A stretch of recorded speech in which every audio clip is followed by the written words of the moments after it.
অন্যদিকে যখন রামনবমীর উৎসবে মাতোয়ারা শহর, সেই সুযোগে একটি কাপড়ের দোকানে ঘটল চুরির ঘটনা।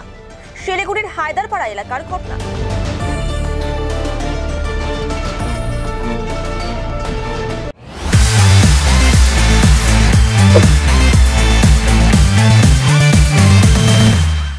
হায়দারপাড়া মেইন রোডের পাশে একটি কাপড়ের দোকানে চুরির ঘটনা ঘটে।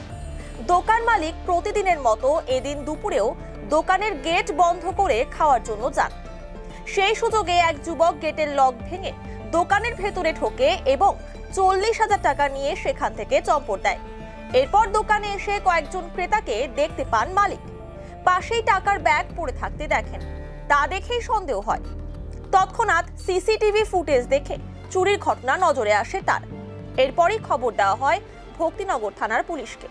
পুলিশ পৌঁছে গোটা ঘটনার তদন্ত শুরু করেছে।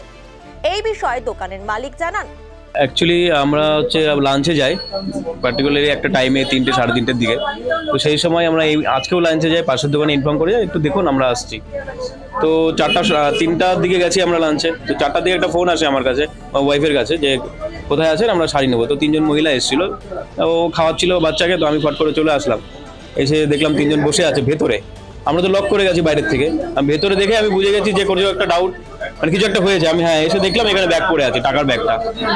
টাকা নেই, টাকাটা 30,000 না বাবু, ঠিক আছে। আজকের সেল প্লাস আগের সেল, কালকের সেলও ছিল এখানে।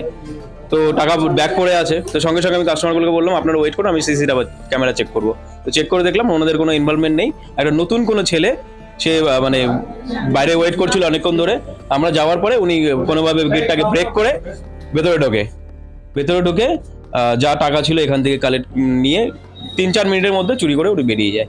ওই টাইপের ড্রেস পরা। না দেখুন, সন্দেহ করে তো কাউকে করতে পারছি না, এটা তো করাটাও ঠিক না যতক্ষণ না আমি তাকে হাতে পাচ্ছি। না কেউ নেই, আমরা নিজেরাই দেখি সবকিছু। পুলিশকে ইনফর্ম করা হয়েছে, ওনারাও এসেছিলেন।